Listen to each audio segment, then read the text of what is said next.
Okay, so weed oil is actually how I started using cannabis primarily as an adult when I was using it consistently. So a couple years ago, I was having a really hard time sleeping, just super stressed about whatever, my mind would just like race and race and race at night. And so I heard indica couch, like it helps you pass out, whatever. So I figured, okay, let me try this. At the time, this is pre-COVID, obviously I was traveling a lot for work, and specifically I was in Canada a bunch. So I went to this dispensary in Vancouver and just looked around, and I had a couple challenges to deal with, right? Which is one, I have to get it over the friggin' border. And then two is I don't want to spend a lot on it because it's like trial and error. Like I just want it to be affordable.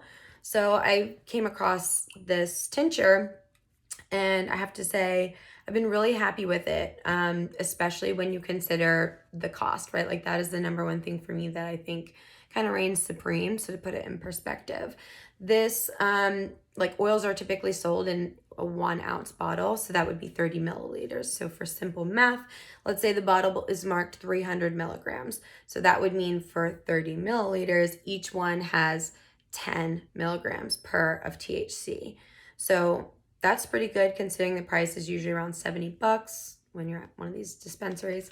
And it's pretty easy to do. So just unscrew the little cap, and then you got to calculate, your little dosage here. So in my example, each milliliter had 10 milligrams, but because this bottle actually has 1,000, and I've taken quite a bit of this already, I'm just going to do a bit. But either way, stick it under your tongue,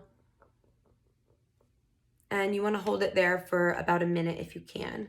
For me, that's really hard. It's like a good practice of being disciplined, right? Like, shut your mouth, Danika. Stop moving. Shh. So in any minute, it doesn't have to be a full 60, but the point is you want it to absorb into your tongue, right? Directly into the scales of your tongue, and therefore get into your bloodstream quickly. So when you're smoking, right, that hits your head instantly, right? You inhale it into your lungs, gets into your bloodstream. Edibles, it's the longest of the three things we're talking about because it actually has to metabolize first. So it has to go through your gut and process that way before then it can be integrated into your bloodstream. So this guy is right in the middle of the road. Some people say it takes them like an hour to experience an edible. For me, I say 30, but it just depends. And quite a few things actually, like, are you hydrated? What did you eat with it? Did you eat before it? Did you eat after it? What did you do that day, etc.? So for me, I will say I don't notice that it's like dramatically faster than an edible. But again, I don't doubt that I shut my mouth and sit still long enough, because if you don't, you end up swallowing it and then it goes through your gut anyway. So that's the point of waiting. But in any event, it was kind of funny.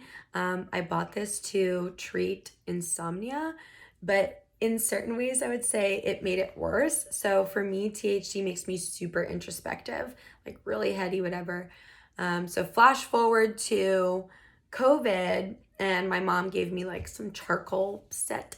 So I'm like fucking painting nudes until 3 o'clock in the morning, just like discovering the meaning of life and all this shit. So it ended up being counterproductive, but I will say it was, really helpful for me. I said I was going through a hard time and I was stressed, and this really helped. It was like, I actually think I started my yoga teacher training like immediately then. So yeah, I'm a fan.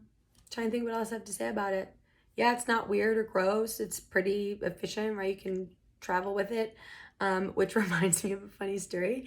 So I mentioned when I was shopping the first time, I needed to be able to get it over the border. And I created myself a great habit. So coincidentally, I'd taken the label off of the bottle, like everything I bought, edible spray, like all this other shit, just to be like safe. And I was afraid as fuck. So I'm on a red eye home from Vancouver to Philly at the time, and you know how some airports say like, oh, your liquids have to be in a Ziploc bag, but like no one actually does that, right? They don't care. You just put them in your toiletry or whatever. So nope, there's two airports that do. One I already knew was Heathrow, and now it's Toronto. These fuckers are serious.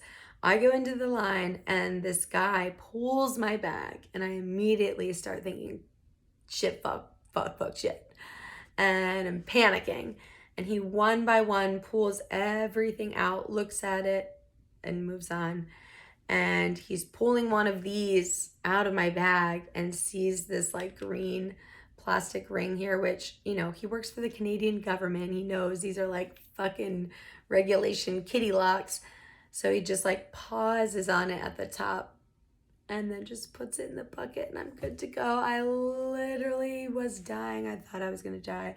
It's the scariest shit ever. So don't do that. Don't fly over borders with shit in your suitcase. Just, we gotta get this thing legalized, man, everywhere, because it helped me. It can help you. And it's fun. It's compact. Nothing I don't like about it. Well, that was pretty much the 411 on oil. If you have any questions, let me know.